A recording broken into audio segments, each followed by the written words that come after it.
So hello everyone, welcome to Abhipedia. मैं आपका mentor और सीनियर फैकल्टी एट अभिपीडिया बहुत बहुत स्वागत करता हूं बच्चों आप सबका एक बार। जैसा कि आपको पता है, अब ईपीएफओ में सिर्फ और सिर्फ ऑलमोस्ट 60 दिन रह गए हैं। ऑलमोस्ट, अगर कहूंगे ज़्यादा कम ही होगा आज। ठीक है। इस मौके पे मैं एक बहुत ही बढ़िया आपके लिए कॉन्सेप्ट लेके आया हूं। Why test series important because अब हमारे पास तकरीबन 60 दिन बचे हैं। अब उन एरियाज पे काम करने की जरूरत है जो हमारे वीक हैं या जो हमें मैक्सिमम आउटपुट दे सकते हैं। अभी कुछ बच्चे तैयारी कर भी रहे हैं, कुछ की तैयारी हो चुकी है, बट वो आउटपुट अभी भी प्रोड्यूस नहीं हो रही जो एक्चुअली में होनी चाहिए। सो वाई वाई वाई वाई ऐसा क्यों है? क्या आपने अपने आप से पूछा कि वाई दिस इज हैपनिंग?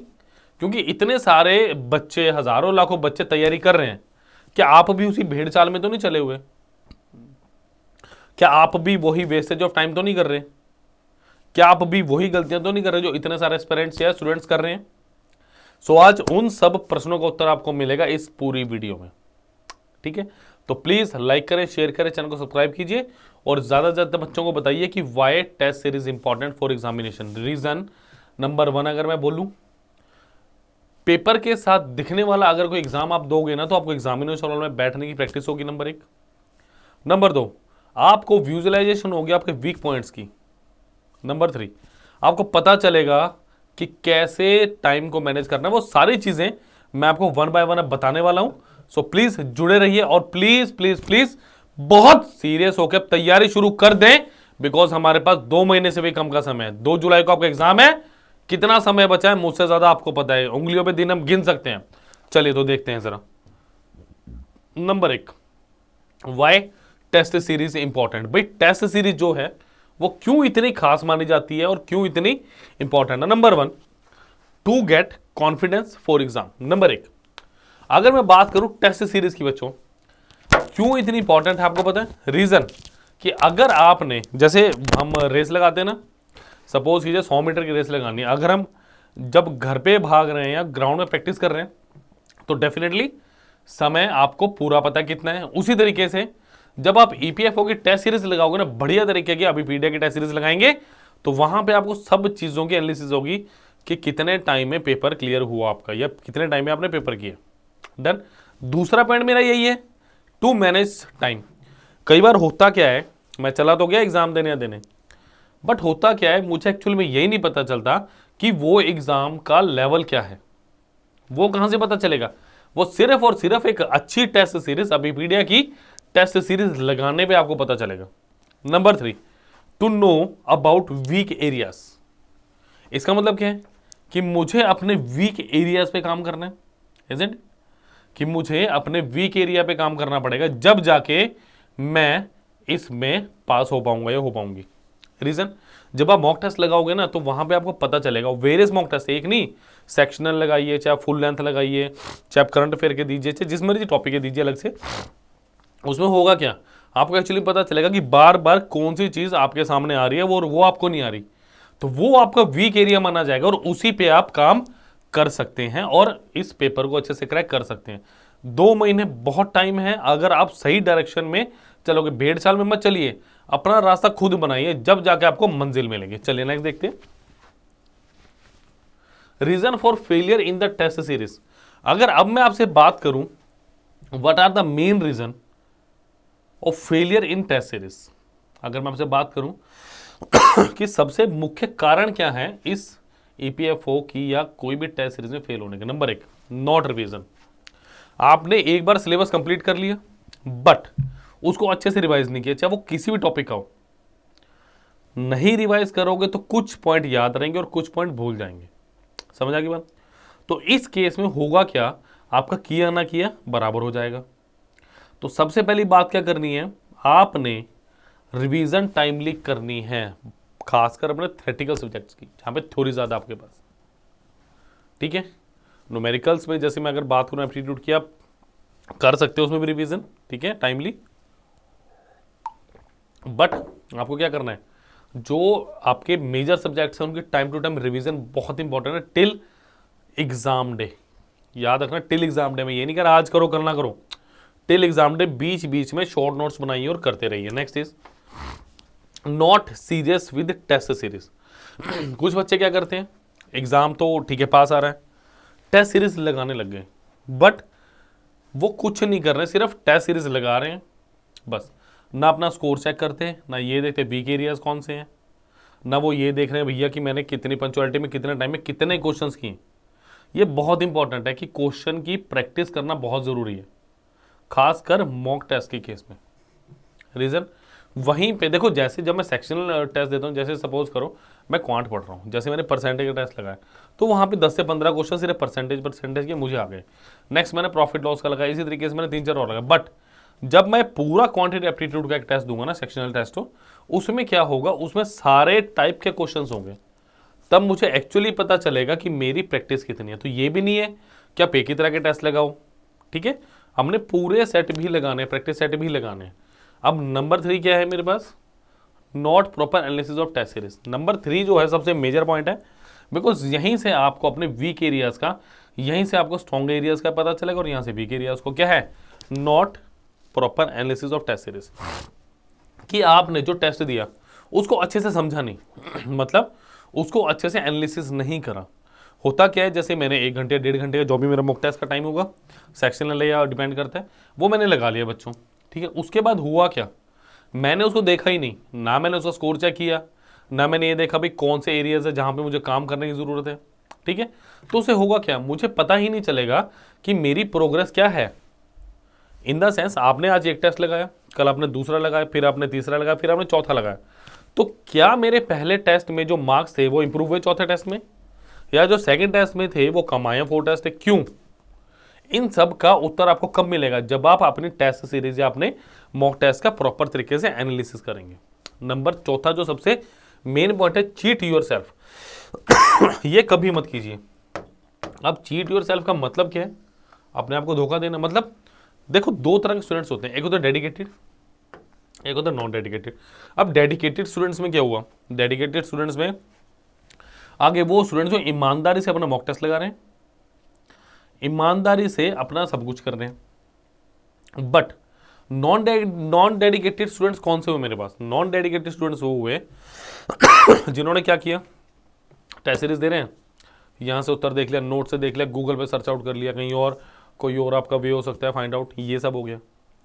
तो आपने डेडिकेटेड स्टूडेंट की तरह सीरियस नोट पे एग्जाम देखे ना, या मॉक टेस्ट लगा के उसको देखना है, ये तो बनना ही नहीं बिल्कुल भी। बिकॉज बेटा इससे फ़ायदा कम नुकसान ही नुकसान होगा, क्योंकि घर पे बैठे तो मॉक टेस्ट में नंबर आ जाएंगे, बट ये फायर बैक करेगा आपको आपके मेन 2 जुलाई वाले एग्जाम को। रीज़न, वहाँ पे तो कॉपी पेन है नहीं हमारे पास, इन द सेंस नोट्स नहीं है, ना ही फ़ोन है, तो वहाँ पे परफॉर्मेंस गिरेगी। तो कॉन्फिडेंस लेवल बूस्ट अप करने के लिए ना बहुत ज़रूरी है कि आप डेडिकेटली इन टेस्ट को दें, ठीक है। चलो नेक्स्ट, अब होगा क्या, वाई टेस्ट सीरीज, वाई बोल तो रहे हैं कि टेस्ट लगाओ, मॉक टेस्ट लगाओ, मॉक टेस्ट लगाओ, क्यों?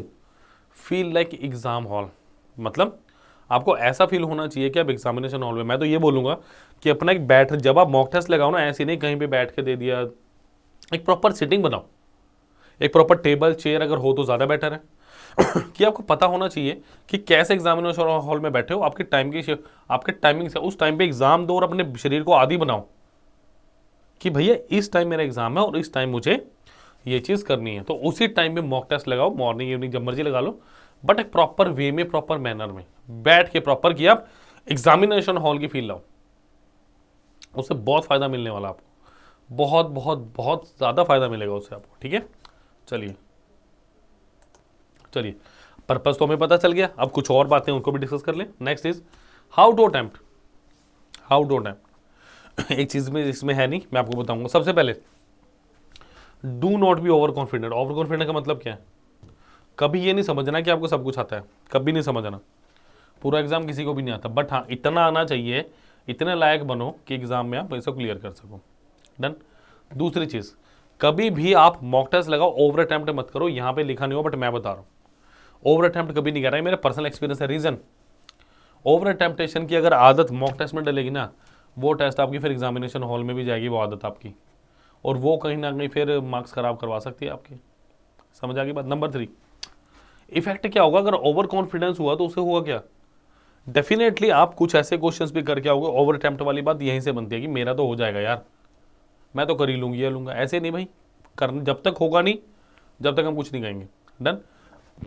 उसे होगा कि जब आप ओवर कॉन्फिडेंस होगे तो मॉक टेस्ट अच्छा नहीं आएगा, इफेक्ट क्या होगा, कॉन्फिडेंस लूज होना शुरू हो जाएगा, फिर आप क्या करोगे, फिर आप जीरो से फिर स्टडी शुरू करोगे, आपको लगेगा यार मुझे तो कुछ आता ही नहीं, टाइम इतना बचा, फिर एक पैनिक की कंडीशन पैदा होती है, एक डर का माहौल पैदा होता है, वो बिल्कुल नहीं बनाना, वो बिल्कुल भी आपने बनाना नहीं है। मैं बता रहा हूं आपको ध्यान से, समझ आए के बाद रीजन, जब डर का माहौल पैदा होगा ना बेटा, पढ़ा नहीं जाएगा।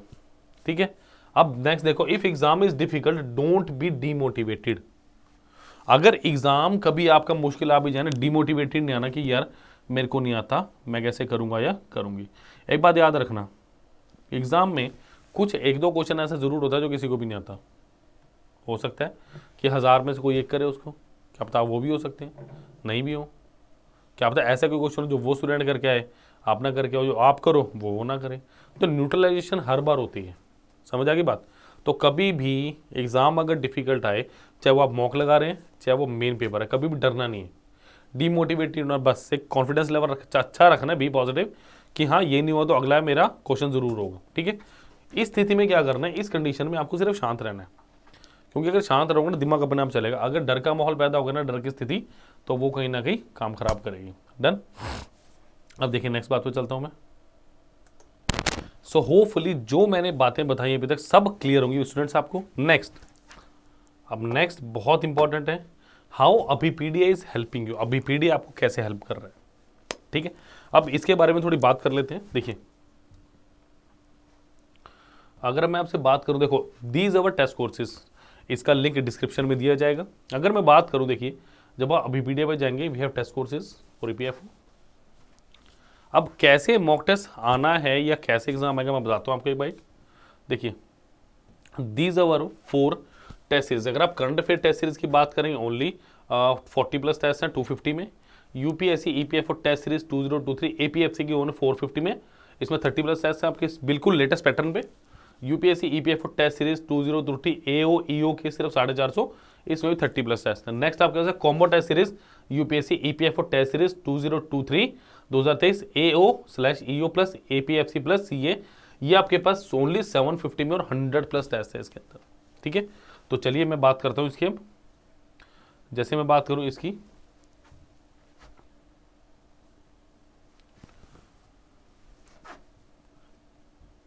चलिए जैसे देखिए मैं कोई भी टेस्ट सीरीज खोल लेता हूं। देखिए जैसे ये मेरा टेस्ट है, सो मुझे करना स्टार्ट टेस्ट। ठीक है, तो ये स्टार्ट हो जाएगा आपका टेस्ट आफ्टर लॉगिन, जब आप आएंगे हमारे पास। तो देखिए बिल्कुल वैसा ही पैटर्न है जैसा एग्जामिनेशन हॉल में आने वाला। देखो ये इंस्ट्रक्शंस होती हैं, दीज आर इंस्ट्रक्शन, ऐसे पढ़िएगा इसे, स्टार्ट टेस्ट। नेक्स्ट देखिए मैं बात करूँ, ये इंडियन पॉलिटी टेस्ट है। देखिए टाइमर भी चल रहा है ऊपर, आपको प्रॉपर है सब कुछ जैसा एग्जामिनेशन हॉल में होने वाला है, जैसे मैंने किया। ये ऑप्शन नंबर 3। अब इसमें बताऊंगा इसमें खास क्या है। जैसे मैंने कर दिया, मैं यहाँ पे करता हूँ बच्चों सबमिट सेक्शन। ठीक है, ओके। अब देखो जब मैंने जैसे ही मैंने ओके किया, ये मेरी आ गई, आपका फीडबैक मांगा जाएगा कि फीडबैक कैसा है, एग्जाम कैसा है, तो उसी की बेसिस पे आगे भी इसको ठीक किया जा सके, ताकि अगर कुछ है तो।